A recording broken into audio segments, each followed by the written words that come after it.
Welcome my dear students and friends. ഇന്ന് നമുക്ക് G S ടിയെ കുറിച്ച് പഠിക്കാം. ജി എസ് ടിയെ കുറിച്ച് 3 ക്ലാസ്സുകളാണ് ഉള്ളത്. ഇന്നത്തെ ക്ലാസ്സിൽ ജി എസ് ടി എന്താണ്, ജി എസ് ടിയുടെ സ്ട്രക്ചർ എന്താണ്, ജി എസ് ടി നിലവിൽ വരുന്നത് മുന്നേ ഇവിടെ ഉണ്ടായിരുന്ന ടാക്സ് സ്ട്രക്ചർ എന്താണ്, അതുപോലെ തന്നെ ജി എസ് ടി കാൽക്കുലേഷൻ എങ്ങനെയാണ് ചെയ്യേണ്ടത്, ഇത്തരം കാര്യങ്ങളെ കുറിച്ചിട്ടാണ് ഇന്ന് ഡിസ്കസ് ചെയ്യാൻ വേണ്ടി പോകുന്നത്. അടുത്ത വരുന്ന 2 ക്ലാസ്സുകൾ എന്ന് പറയുന്നത് ജി എസ് ടി അക്കൗണ്ടിംഗ് ആണ്. ജി എസ് ടിയുമായിട്ട് ബന്ധപ്പെട്ട ജേണൽ എൻട്രീസ് എങ്ങനെയൊക്കെയാണ് ജി എസ് ടി ബുക്കിൽ റെക്കോർഡ് ചെയ്യേണ്ടത് എന്നുള്ളതാണ് അടുത്ത 2 ക്ലാസ്സുകൾ. എന്താണ് ജി എസ് ടി എന്ന് പഠിക്കുന്നതിന് മുന്നേ, ജി എസ് ടി നിലവിൽ വരുന്നതിന് മുന്നേ ഇന്ത്യയിൽ നിലവിലുണ്ടായിരുന്ന ടാക്സ് സ്ട്രക്ചർ എന്തായിരുന്നു എന്ന് നമുക്ക് പഠിക്കാം. അതിനുശേഷം എന്താണ് ജി എസ് ടി എന്ന് നമുക്ക് നോക്കാം. എല്ലാ ടാക്സസിനെയും നമുക്ക് മെയിനായിട്ട് 2 തരത്തിൽ നമുക്ക് തരംതിരിക്കാം. ഇൻഡയറക്റ്റ് ടാക്സസ് എന്നും ഡയറക്റ്റ് ടാക്സസ് എന്നും. എന്താണ് ഇൻഡയറക്റ്റ് ടാക്സസ്, എന്താണ് ഡയറക്റ്റ് ടാക്സസ് എന്ന് നമുക്ക് നോക്കാം. ഒരു വ്യക്തി താൻ കൊടുക്കേണ്ട നികുതി ഡയറക്റ്റായിട്ട് ഗവൺമെൻറ്റിലേക്ക് അടയ്ക്കേണ്ടി വരികയാണെങ്കിൽ അത്തരം നികുതികളെയാണ് പറയുന്നത് ഡയറക്റ്റ് ടാക്സസ് എന്ന് പറയുന്നത്. ഉദാഹരണം, ഇൻകം ടാക്സ്. ഒരു വ്യക്തി ഒരു വർഷം എത്രമാത്രം ഇൻകമാണോ ഏൺ ചെയ്യുന്നത്, ആ ഇൻകത്തിൻ്റെ മുകളിൽ ആ വ്യക്തി ഇൻകം ടാക്സ് ഡയറക്റ്റായിട്ട് ഗവൺമെൻറ്റിലേക്ക് പേ ചെയ്യണം. അങ്ങനെ ഒരു വ്യക്തി തൻ്റെ ടാക്സുകൾ ഡയറക്റ്റായിട്ട് ഗവൺമെൻറ്റിലേക്ക് പേ ചെയ്യണം എന്നുണ്ടെങ്കിൽ അത്തരം നികുതികളെ നമുക്ക് ഡയറക്റ്റ് ടാക്സസ് എന്ന് പറയാം. ഉദാഹരണം, ഇൻകം ടാക്സ്. ഇൻകം ടാക്സ് അടക്കുക എന്ന് പറയുന്നത് ഓരോ വ്യക്തിയുടെയും കടമയാണ്, അല്ലെങ്കിൽ അവരുടെ ഉത്തരവാദിത്തമാണ്. നെക്സ്റ്റ് വരുന്നതാണ് ഇൻഡയറക്റ്റ് ടാക്സസ്. ഇൻഡയറക്റ്റ് ടാക്സസ് എന്ന് പറയുമ്പോൾ വ്യക്തി ഡയറക്റ്റായിട്ട് ആ ടാക്സ് ഗവൺമെൻറ്റിലേക്ക് അടക്കുന്നില്ല, മറ്റൊരാൾ മുഖാന്തരമാണ് ആ ടാക്സ് ഗവൺമെൻറ്റിലേക്ക് അടക്കപ്പെടുന്നത്.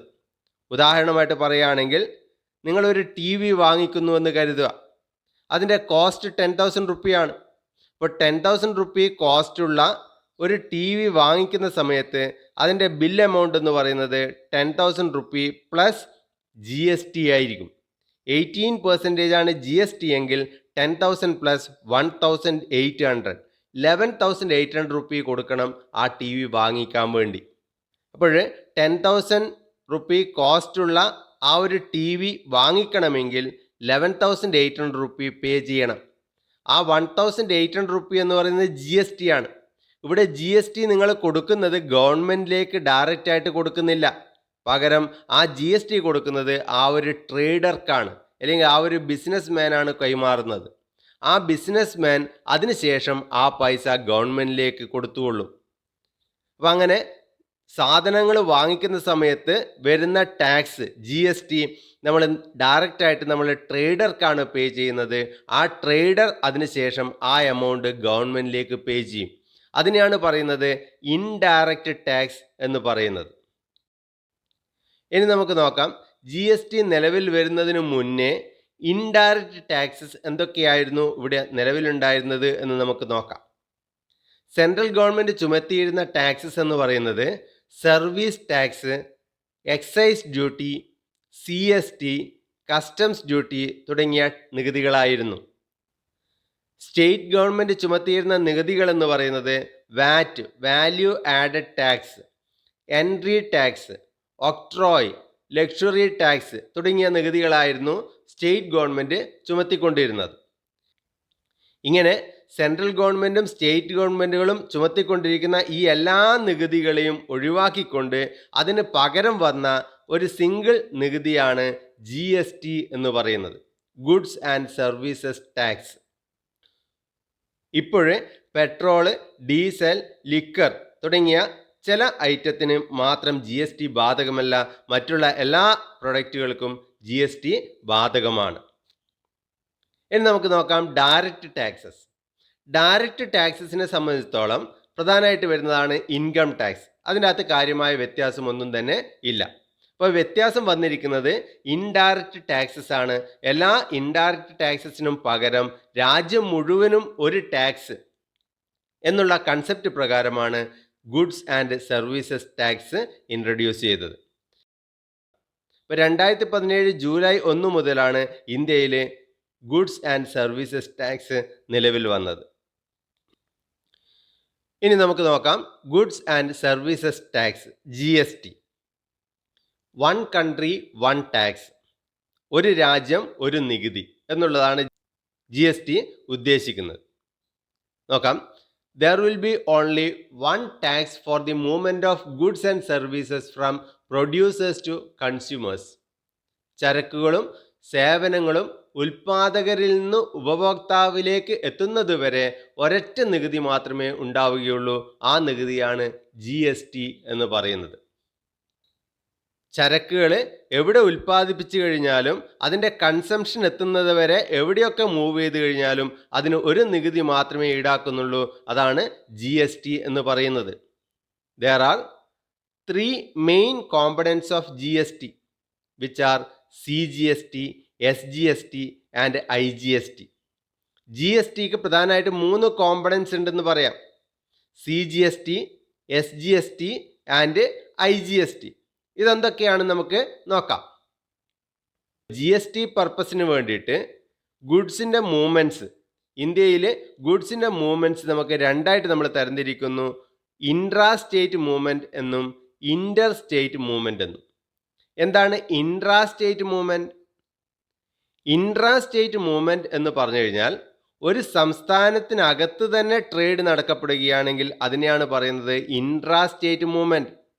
എക്സാമ്പിൾ, കേരളത്തിനകത്തുള്ള ഒരു വ്യാപാരി കേരളത്തിനകത്തുള്ള മറ്റൊരു വ്യാപാരിക്കോ കൺസ്യൂമർക്കോ സാധനങ്ങൾ വിൽക്കുകയാണെങ്കിൽ അതാണ് ഇൻട്രാ സ്റ്റേറ്റ് മൂവ്മെൻറ്റ്. കാരണം അതൊരു സംസ്ഥാനത്തിനകത്ത് മാത്രമാണ് ആ ട്രേഡ് നടക്കുന്നത്. പർച്ചേസും സെയിലും ആ ഒരു സംസ്ഥാനത്തിനകത്ത് മാത്രമാണ് നടക്കുന്നത്.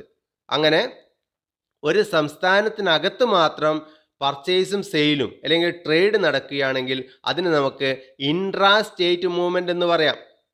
അങ്ങനെ ഒരു സംസ്ഥാനത്തിനകത്ത് മാത്രം നടക്കുന്ന ട്രേഡുകളാകുമ്പോൾ കളക്ട് ചെയ്യുന്ന GST 2 തരത്തിലുണ്ട്, CGST and SGST. CGST means Central Goods and Services Tax. Taxes collected under CGST will constitute the revenues of the central government. Central goods and services tax എന്ന് പറയുന്നത് സെൻട്രൽ ഗവൺമെൻറ്റിൻ്റെ റവന്യൂ ആണ്. അത് central ഗവൺമെൻറ്റിലേക്ക് പോകുന്ന central ഗവൺമെൻറ്റിൻ്റെ revenue ആയിട്ടാണ് കണക്കാക്കുന്നത്. നേരത്തെ നിലവിലുണ്ടായിരുന്ന central excise duty, additional excise duty, special excise duty, central sales tax മുതലായ ഒരുപാട് നികുതികൾ സെൻട്രൽ ഗവൺമെൻറ് നേരത്തെ ചുമത്തിയിരുന്നു. അത്തരം നികുതികൾക്കൊക്കെ പകരമായിട്ടാണ് CGST അല്ലെങ്കിൽ central goods and services tax ഇപ്പോൾ ചുമത്തുന്നത്. നെക്സ്റ്റ് വരുന്നതാണ് SGST. SGST means state goods and services tax. A collection of SGST is the revenue of the state government. State ഗവൺമെൻറ്റിൻ്റെ ഇൻകമാണ് SGST അല്ലെങ്കിൽ state goods and services tax എന്ന് പറയുന്നത്. നേരത്തെ നിലവിലുണ്ടായിരുന്ന VAT, value added tax, entertainment tax, luxury tax, entry tax മുതലായ നികുതികൾ മുഴുവനും ഒഴിവാക്കിക്കൊണ്ട് അല്ലെങ്കിൽ മേർജ് ചെയ്തുകൊണ്ടാണ് SGST എന്ന് പറയുന്ന ടാക്സ് നിലവിൽ വരുന്നത്. അതുകൊണ്ട് തന്നെ ഒരു സംസ്ഥാനത്ത് സാധനങ്ങൾ വാങ്ങിക്കുക വിൽക്കുക ചെയ്യുമ്പോൾ ഈടാക്കുന്ന GSTയെ നമുക്ക് രണ്ടായിട്ട് സ്പ്ലിറ്റ് ചെയ്യാം. പകുതി എമൗണ്ട് CGST ആയിരിക്കും, സെൻട്രൽ ഗവൺമെൻറ് അവകാശപ്പെട്ടതായിരിക്കും. പകുതി GST എമൗണ്ട് സ്റ്റേറ്റ് ഗവൺമെൻറ് അവകാശപ്പെട്ടതായിരിക്കും. അതിനെയാണ് SGST എന്ന് പറയുന്നത്. ഇനി CGST, SGST ഇതിനൊരു എക്സാമ്പിൾ നമുക്ക് നോക്കാം. Ramesh, a dealer in Kerala, sells goods to Seema in Kerala worth rupees 10,000. If the GST rate is 18%, that means 9% will be CGST and 9% will be SGST. Rupees 900 will go to the central government and rupees 900 will go to the Kerala government. അപ്പോൾ 10,000 rupee വിലയുള്ള ഒരു സാധനം കേരളത്തിനകത്ത് trade നടത്തപ്പെടുകയാണെങ്കിൽ ഈടാക്കുന്ന GSTയെ നമുക്ക് രണ്ടായിട്ട് നമുക്ക് split ചെയ്യാം. CGST എന്ന്, SGST എന്ന്. പകുതി എമൗണ്ട് CGST ആയിരിക്കും, പകുതി എമൗണ്ട് SGST ആയിരിക്കും. ഇപ്പോഴിവിടെ 900 റുപ്പീസ് സെൻട്രൽ ഗവൺമെൻറ്റിൻ്റെ CGST ആയിട്ടും 900 റുപ്പീസ് സ്റ്റേറ്റ് ഗവൺമെൻറ്റിൻ്റെ റവന്യൂ ആയ SGST ആയിട്ടുമാണ് കളക്ട് ചെയ്യുന്നത്. ഇനി നെക്സ്റ്റ് നോക്കാം, ഇൻ്റർ സ്റ്റേറ്റ് മൂവ്മെൻറ്റ്. ഇൻ്റർ സ്റ്റേറ്റ് മൂവ്മെൻറ്റ് എന്ന് പറയുമ്പോൾ എന്തായിരിക്കും? യെസ്, ട്രേഡ് നടക്കുന്നത് രണ്ടോ അതിലധികമോ സ്റ്റേറ്റുകളിലൂടെ ആയിരിക്കും. എക്സാമ്പിൾ പറയുകയാണെങ്കിൽ കേരളത്തിലുള്ള ഒരു വ്യാപാരി തമിഴ്നാട്ടിൽ നിന്നും സാധനങ്ങൾ വാങ്ങിക്കുന്നു. അപ്പോൾ ഇവിടെ തമിഴ്നാട്ടിലുള്ള വ്യാപാരിയും കേരളത്തിലുള്ള വ്യാപാരിയും തമ്മിലാണ് ട്രേഡ് നടത്തുന്നത്. അങ്ങനെ രണ്ട് സ്റ്റേറ്റുകൾ ഇൻവോൾവ് ആയിരിക്കുന്ന ട്രേഡുകളെയാണ് നമ്മൾ പറയുന്നത് ഇൻ്റർ സ്റ്റേറ്റ് മൂവ്മെൻറ്റ്സ് എന്ന് പറയുന്നത്. അപ്പോൾ അവിടെ ഗുഡ്സ് തമിഴ്നാട്ടിൽ നിന്നും കേരളത്തിലേക്ക് എത്തണം. ഒരു സംസ്ഥാനത്തിൽ നിന്നും വേറൊരു സംസ്ഥാനത്തിലേക്ക് ഗുഡ്സ് മൂവ് ചെയ്യുന്നു. അതാണ് ഇൻ്റർ സ്റ്റേറ്റ് മൂവ്മെൻറ്റ്സ് എന്ന് പറയുന്നത്.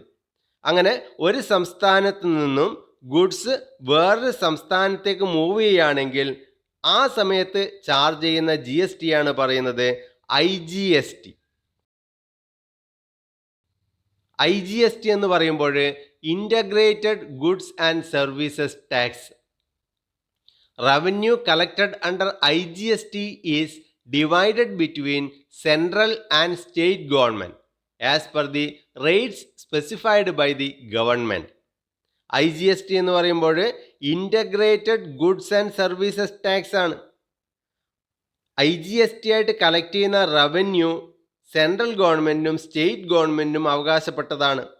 അത് IGST ആയിട്ട് കളക്ട് ചെയ്യുന്ന ആ എമൗണ്ട് സെൻട്രൽ ഗവൺമെൻറ്റും സ്റ്റേറ്റ് ഗവൺമെൻറ്റും ഡിവൈഡ് ചെയ്തെടുക്കുകയാണ് ചെയ്യുക.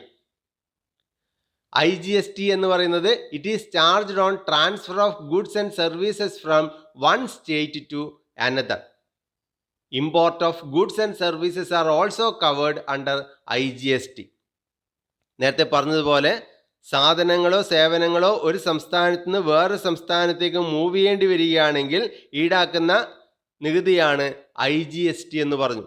അതുപോലെ തന്നെ സാധനങ്ങൾ ഇമ്പോർട്ട് ചെയ്യുകയാണെങ്കിൽ, മറ്റ് രാജ്യത്ത് നിന്നും സാധനങ്ങൾ ഇമ്പോർട്ട് ചെയ്യപ്പെടുകയാണെങ്കിൽ ആ സമയത്തും IGST തന്നെയാണ് ഈടാക്കുന്നത്. ഇപ്പോൾ വിദേശ രാജ്യങ്ങളിൽ നിന്നും സാധനങ്ങൾ ഇന്ത്യയിലേക്ക് ഇമ്പോർട്ട് ചെയ്യുമ്പോൾ ഈടാക്കുന്ന GSTയും IGST തന്നെയാണ്. ഇനി നമുക്ക് നോക്കാം, GST എന്ന് പറയുന്നത് it is A destination based tax on consumption of goods and services. അത് ഡെസ്റ്റിനേഷൻ ബേസ്ഡ് ടാക്സ് ആണ്. ആ GST യഥാർത്ഥത്തിൽ കൊടുക്കപ്പെടുന്നത് ഫൈനൽ കൺസ്യൂമറാണ്. ഓരോ സ്റ്റേജിലും GSTയുടെ വാല്യൂ അഡീഷൻ എത്രയാണോ അതിൻ്റെ മുകളിൽ കളക്ട് ചെയ്യുമെങ്കിലും അതിൻ്റെ ഫൈനൽ പേയ്മെൻറ്റ് നടത്തുന്നത് ഫൈനൽ കൺസ്യൂമർ മാത്രമാണ്.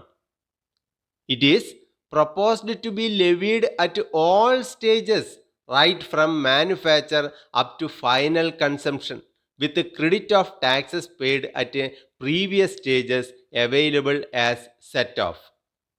In a nutshell, only value addition will be taxed and burden of tax is to be borne by the final consumer.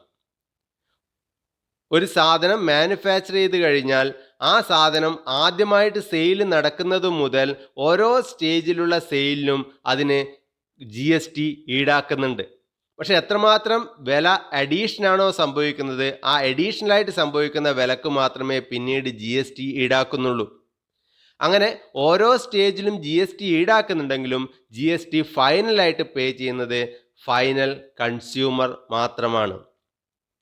നമുക്ക് അതൊരു എക്സാമ്പിളിലൂടെ നമുക്കത് ക്ലിയർ ആക്കാം. ശ്രദ്ധിക്കുക. Anil, Kerala, sold goods to Sunil, Kerala, ₹4 and GST rate is 10%. ഇവിടെ എക്സാമ്പിളിൽ GST rate 10% ആണ് കൊടുത്തത്. അത് easy കാൽക്കുലേഷന് വേണ്ടിയാണ്. യഥാർത്ഥത്തിൽ GST 10% ഇല്ല.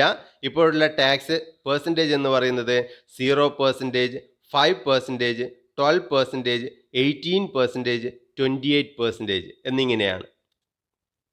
എന്നാലും കാൽക്കുലേഷൻ എളുപ്പത്തിന് വേണ്ടി നമുക്കിവിടെ 10% എടുക്കുന്നു. ഇപ്പോൾ രണ്ടുപേരും കേരളത്തിലുള്ളവരാണ്. അനിലാണ് സാധനങ്ങൾ സുനിലിന് വിൽക്കുന്നത്. ഇപ്പോൾ GST എന്ന് പറയുന്നത് 10% ആണ്. ഇപ്പോൾ 10% എന്ന് പറയുമ്പോൾ 100 റുപ്പിയാണ് കോസ്റ്റ്. അതിൻ്റെ 10% 10 റുപ്പി ആയിരിക്കും. ആ 10 റുപ്പിയിൽ പകുതി SGSTയും പകുതി CGSTയും ആയിരിക്കും. ₹5 as CGST and ₹5 as SGST because it is intra-state movement. കേരളത്തിനകത്ത് തന്നെയുള്ള മൂവ്മെൻ്റ് ആണ്. അതുകൊണ്ട് തന്നെ കളക്ട് ചെയ്യുന്ന GSTയെ രണ്ടായിട്ട് സ്പ്ലിറ്റ് ചെയ്യുന്നു, CGST എന്നും SGST എന്നും. അപ്പോൾ ഇവിടെ സംഭവിക്കുന്നത് എന്തൊക്കെയാണെന്ന് നമുക്ക് നോക്കാം. അനിൽ സാധനങ്ങൾ സുനിലിന് വിൽക്കുന്നു. അപ്പോൾ സുനിലിന് സാധനങ്ങൾ അനിൽ വിറ്റ് കഴിഞ്ഞാൽ സുനിൽ അതിൻ്റെ പൈസ അനിലിന് കൊടുക്കണം. ഇപ്പോഴിവിടെ സുനിൽ 110 രൂപയാണ് അനിലിന് കൊടുക്കേണ്ടത്. 100 രൂപ ഗുഡ്സിൻ്റെ കോസ്റ്റും 10 രൂപ GSTയും ചേർത്ത് 110 രൂപ അനിലിന് കൊടുക്കണം. അപ്പോൾ അനിലിനെ സംബന്ധിച്ചിടത്തോളം 110 രൂപ കിട്ടുന്നു. 100 രൂപ ഗുഡ്സിൻ്റെ കോസ്റ്റും 10 രൂപ GSTയുമാണ്. അപ്പോൾ ഗുഡ്സിൻ്റെ കോസ്റ്റായ 100 രൂപ അനിലിന് അവകാശപ്പെട്ടതാണ്. പക്ഷേ GST ആയി കിട്ടിയിരിക്കുന്ന 10 രൂപ എന്ന് പറയുന്നത് അനിലിൻ്റെ പൈസയല്ല. സുനിൽ കൊടുത്തുവെങ്കിലും അത് ഗവൺമെൻറ്റിലേക്ക് കൊടുക്കാൻ വേണ്ടി കൊടുത്ത പൈസയാണ്. അതുകൊണ്ട് തന്നെ അനിൽ ആ പൈസ 10 രൂപ GST ഗവൺമെൻറ്റിലേക്ക് പേ ചെയ്യണം. ഇനി നമുക്ക് സെക്കൻഡ് സ്റ്റേജിൽ നടന്ന ഇടപാട് നമുക്ക് നോക്കാം. Suppose Sunil sold this goods for ₹120 to Renil in Kerala. സുനിലും റെനിലും രണ്ടുപേരും കേരളത്തിലുള്ളവർ തന്നെയാണ്. സുനിൽ ആ ഗുഡ്സ് 120 രൂപക്ക് റെനിലിന് വിൽക്കുകയാണ്. അപ്പോൾ 100 രൂപക്കാണ് സുനിൽ വാങ്ങിച്ചത്, അത് 120 രൂപക്കാണ് റെനിലിന് വിൽക്കുന്നത്. 20 രൂപ ഒന്നിക്കൽ അതിൻ്റെ അകത്ത് എന്തെങ്കിലും പാക്കിങ്ങിൽ വ്യത്യാസം വരുത്തിയിട്ടുണ്ടാവും, അല്ലെങ്കിൽ പ്രൊഡക്റ്റിൽ എന്തെങ്കിലും വാല്യൂ അഡീഷൻ എന്തെങ്കിലും നടത്തിയിട്ടുണ്ടാവും, അല്ലെങ്കിൽ അവരുടെ ലാഭമോ മറ്റോ ആയിരിക്കും. അങ്ങനെ സുനിൽ 120 രൂപക്കാണ് റെനിലിന് വിൽക്കുന്നത്, 120 പ്ലസ് GST. അങ്ങനെയാണെങ്കിൽ GST എമൗണ്ട് എന്ന് പറയുന്നത് 120ൻ്റെ 10%, ദാറ്റ് ഈസ് 12 റുപ്പി ആയിരിക്കും GST ആയിട്ട് വരുന്നത്. അപ്പോൾ GST ആയിട്ട് വരുന്ന ഈ 12 റുപ്പിയിൽ പകുതി CGSTയും പകുതി SGST ആയിരിക്കും. 6 രൂപ CGSTയും 6 രൂപ SGSTയും ആയിരിക്കും. ഇനി നമുക്ക് നോക്കാം. നേരത്തെ കണ്ടത് പ്രകാരം അനിൽ സുനിലിന് സാധനങ്ങൾ 100 രൂപക്ക് വിറ്റു. സുനിൽ 110 രൂപ അനിലിന് കൊടുത്തു. ആ 10 രൂപ GST അനിൽ ഗവൺമെൻറ്റിലേക്ക് കൊടുത്തു. ഇനി രണ്ടാമത്തെ സ്റ്റേജിൽ വന്നിരിക്കുന്നത് സുനിൽ ഈ ഗുഡ്സ് 120 രൂപക്ക് റെനിലിന് വിൽക്കുന്നു. അപ്പോൾ റെനിൽ 120 രൂപ പ്ലസ് ആ 120ൻ്റെ 10% GSTയും ചേർത്ത് സുനിലിന് പൈസ കൊടുക്കണം. അപ്പോൾ റെനിൽ സുനിലിന് കൊടുക്കേണ്ടത് 120 പ്ലസ് 12 GST 132 രൂപയാണ് സുനിലിന് കൊടുക്കേണ്ടത്. അപ്പോൾ സുനിലിന് കിട്ടുന്ന ഈ 132 രൂപയിൽ 120 രൂപ എന്ന് പറയുന്നത് ഗുഡ്സിൻ്റെ കോസ്റ്റാണ്. അത് സുനിലിന് മാത്രം അവകാശപ്പെട്ടതാണ്. പക്ഷെ ബാക്കി വരുന്ന 12 രൂപ എന്ന് പറയുന്നത് GST ആണ്. ഈ 12 രൂപ GST എന്ന് പറയുന്നത് ഗവൺമെൻറ്റിലേക്ക് കൊടുക്കേണ്ടതാണ്. പക്ഷെ ഇവിടെ 12 രൂപയും ഗവൺമെൻറ്റിലേക്ക് കൊടുക്കേണ്ട. സുനിൽ നേരത്തെ GST ആയിട്ട് 10 രൂപ അനിലിന് കൊടുത്തിട്ടുണ്ട്. അനിൽ ആ പൈസ ഗവൺമെൻറ്റിലേക്ക് കൊടുത്തിട്ടുണ്ട്. ആ 10 രൂപ കിഴിച്ച് ബാക്കി വരുന്ന 2 രൂപ മാത്രമേ സുനിൽ ഇപ്പോഴും ഗവൺമെൻറ്റിലേക്ക് കൊടുക്കേണ്ടതായിട്ടുള്ളൂ. ഇപ്പോൾ ഗവൺമെൻറ്റിന് ഈ ഒരു ഇടപാട് നടക്കുമ്പോൾ 10 രൂപ നേരത്തെ കിട്ടിയ GSTയും ഇപ്പോഴും കിട്ടുന്ന 2 രൂപ GSTയും ചേർത്ത് 12 രൂപ ഗവൺമെൻറ്റിന് കൃത്യമായിട്ട് നികുതി കിട്ടുന്നുണ്ട്. സുനിലിനെ സംബന്ധിച്ചിടത്തോളം സുനിലിന് GST ഇനത്തിൽ ലാഭമോ നഷ്ടമോ ഒന്നുമില്ല. കാരണം 12 രൂപ റെനിൽ നിന്നും GST ആയിട്ട് ലഭിച്ചു. ആ ലഭിച്ച 12 രൂപയിൽ 10 രൂപ സുനിൽ അനിലിന് കൊടുത്തു. അതുപോലെ 2 രൂപ സുനിൽ നേരിട്ട് ഗവൺമെൻറ്റിലേക്കും കൊടുത്തു. അനിലിനെ സംബന്ധിച്ചിടത്തോളം അനിലിനും ഇവിടെ നഷ്ടമോ ലാഭമോ ഒന്നുമില്ല. അനിലിന് GST ആയിട്ട് സുനിലിൽ നിന്ന് കിട്ടിയത് 10 രൂപയാണ്. ആ 10 രൂപ അതേപോലെ ഗവൺമെൻറ്റിലേക്ക് കൊടുത്തു. അപ്പോൾ അനിലിനോ സുനിലിനോ ഈ GSTയുടെ ഭാരം വഹിക്കേണ്ടി വരുന്നില്ല. അവർ മുൻകൂട്ടി നികുതി കൊടുക്കുന്നുണ്ടെങ്കിലും അതിനുശേഷം അവർക്ക് ആ നികുതി പണം മറ്റൊരാളിൽ നിന്നും മറ്റൊരു ട്രേഡറിൽ നിന്നും ലഭിക്കുന്നുണ്ട്. ഇനി അടുത്ത ട്രാൻസാക്ഷൻ നമുക്ക് നോക്കാം. Suppose Renil sold this goods for ₹130 to a consumer that is in Kerala. അപ്പോൾ കേരളത്തിൽ തന്നെയുള്ള ഒരു കൺസ്യൂമർക്ക് റെനിൽ 130 രൂപക്ക് ഈ ഗുഡ്സ് വിൽക്കുകയാണ്. 130 plus GST. അപ്പോൾ ഇവിടെ 130 രൂപക്കാണ് റെനിൽ ഈ ഗുഡ്സ് ഒരു കൺസ്യൂമർക്ക് വിൽക്കുന്നത്. വാല്യൂ അഡീഷൻ നടത്തിയതിന് ശേഷം, അല്ലെങ്കിൽ റെനിലിൻ്റെ കൂടി ലാഭം ആഡ് ചെയ്ത് 130 രൂപക്കാണ് ഈ ഗുഡ്സ് കൺസ്യൂമർക്ക് വിൽക്കാൻ തയ്യാറായത്.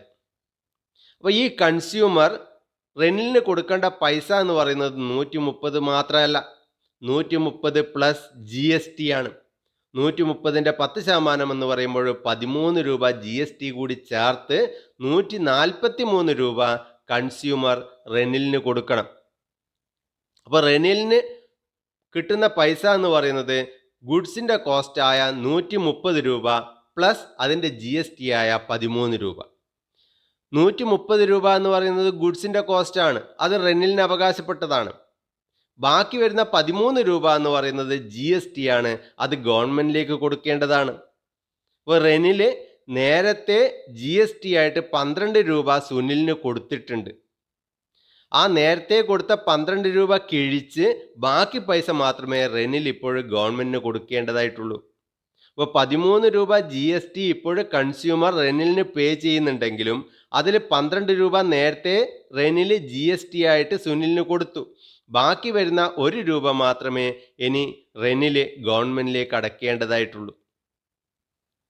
അപ്പോൾ ഇവിടെ റെനിലിനെ സംബന്ധിച്ചിടത്തോളം റെനിലും ഒരു വ്യാപാരിയാണ്. ആ വ്യാപാരിക്കും ടാക്സിൻ്റെ ബേർഡൻ സഹിക്കേണ്ടി വരുന്നില്ല. കാരണം റെനിലിന് മൊത്തം കൺസ്യൂമറിൽ നിന്നും 13 രൂപ ലഭിച്ചു GST ആയിട്ട്. ആ 13 രൂപയിൽ 12 രൂപ സുനിലിന് കൊടുത്തു, 1 രൂപ ഡയറക്റ്റായിട്ട് ഗവൺമെൻറ്റിലേക്കും കൊടുത്തു. അതുകൊണ്ട് തന്നെ റെനിലിന് GST ഇനത്തിൽ ലാഭമോ നഷ്ടമോ ഒന്നും തന്നെ ഇല്ല. കൺസ്യൂമറെ സംബന്ധിച്ചിടത്തോളം കൺസ്യൂമറാണ് ഈ 13 രൂപ GST ഫൈനലായിട്ട് പേ ചെയ്യുന്നത്. അത് കൺസ്യൂമർ തന്നെ വഹിക്കേണ്ടതാണ്. അപ്പോൾ ഈ GST സ്ട്രക്ചർ പ്രകാരം ട്രേഡേഴ്സിന് അതുകൊണ്ട് GST കൊണ്ട് ലാഭമോ നഷ്ടമോ അങ്ങനെയുള്ള ഒന്നും തന്നെ ഉണ്ടാകുന്നില്ല. അതിൻ്റെ ഫൈനൽ പേയ്മെൻറ്റ് നടത്തേണ്ടത് കൺസ്യൂമറാണ് എന്ന് നമ്മൾ ഓർക്കേണ്ടതാണ്. ഇനി ഗവൺമെൻറ്റിനെ സംബന്ധിച്ചിടത്തോളം ഗവൺമെൻറ്റിന് കിട്ടുന്ന വരുമാനം എന്ന് പറയുന്നത് 10 രൂപ GST ആയിട്ട് അനിൽ പേ ചെയ്തു, 2 രൂപ സുനിൽ പേ ചെയ്തു, 1 രൂപ റെനിൽ പേ ചെയ്തു. അങ്ങനെ 13 രൂപ GST ഇനത്തിൽ ഗവൺമെൻറ്റിന് ലഭിക്കുന്നു. ഈ 13 രൂപയും ഫൈനലായിട്ട് പേ ചെയ്തത് ഫൈനൽ കൺസ്യൂമറാണ് 13 രൂപ GST പേ ചെയ്തത്. GSTയിലുള്ള മറ്റൊരു പ്രധാനപ്പെട്ട വ്യത്യാസം എന്ന് പറയുന്നത് കാസ്കേഡിംഗ് ഇഫക്റ്റ് ആണ്. ടാക്സിൻ്റെ മുകളിൽ ടാക്സ് കാൽക്കുലേറ്റ് ചെയ്യുന്നത് GSTയിലില്ല. നേരത്തെ നിലവിലുണ്ടായിരുന്നത് 100 രൂപ പ്രൊഡക്റ്റിൻ്റെ കോസ്റ്റും 10 രൂപ ടാക്സും ആണെങ്കിൽ അത് 110 രൂപയായി മാറും. നെക്സ്റ്റ് ടാക്സ് കാൽക്കുലേറ്റ് ചെയ്യുന്ന സമയത്ത് 110ൻ്റെ ടാക്സ് ആണ് കാൽക്കുലേറ്റ് ചെയ്യുക. അപ്പോൾ ടാക്സിൻ്റെ മുകളിൽ ടാക്സ് കാൽക്കുലേറ്റ് ചെയ്തിട്ടായിരുന്നു നേരത്തെ ടാക്സ് കളക്ട് ചെയ്തിരുന്നത്. പക്ഷേ ഇപ്പോൾ GSTയെ സംബന്ധിച്ചിടത്തോളം പ്രൊഡക്റ്റിൻ്റെ കോസ്റ്റിൻ്റെ മുകളിലാണ് GST കളക്ട് ചെയ്യുന്നത്. ഒരു കാരണവശാലും GSTയുടെ മുകളിൽ GST കൂടി ആഡ് ചെയ്ത എമൗണ്ടിൻ്റെ മുകളിൽ ടാക്സ് കാൽക്കുലേറ്റ് ചെയ്യുന്നില്ല. അത് GSTയുടെ ഒരു പ്രധാനപ്പെട്ട ഒരു വ്യത്യാസമാണ്. അതിനാണ് പറയുന്നത് കാസ്കേഡിംഗ് ഇഫക്റ്റ് എന്ന് പറയുന്നത്. ഇനി നിങ്ങളിപ്പോൾ കാണുന്നത് ഗുഡ്സ് ആൻഡ് സർവീസസ് ടാക്സിൻ്റെ പ്രധാനപ്പെട്ട ക്യാരക്ടറിസ്റ്റിക്സ്. അതുപോലെ തന്നെ നമുക്ക് നോക്കാം ഗുഡ്സ് ആൻഡ് സർവീസസ് ടാക്സിൻ്റെ പ്രധാനപ്പെട്ട അഡ്വാൻറ്റേജസ് അല്ലെങ്കിൽ പ്രയോജനങ്ങൾ. ഇതോടുകൂടി ഇന്നത്തെ ക്ലാസ് ഇവിടെ അവസാനിക്കുകയാണ്. അടുത്ത ക്ലാസ് GST എങ്ങനെ ബുക്കിൽ റെക്കോർഡ് ചെയ്യാം എന്നുള്ളതാണ്. ഈ ക്ലാസ് ഇഷ്ടപ്പെട്ടെങ്കിൽ ചാനൽ സബ്സ്ക്രൈബ് ചെയ്യുക, ഷെയർ ചെയ്യുക, ലൈക്ക് ചെയ്യുക, അതുപോലെ തന്നെ കമൻറ്റ് ചെയ്യുക. അടുത്ത ക്ലാസ്സിൽ കാണുന്നത് വരെ എല്ലാവർക്കും നന്ദി, നമസ്കാരം.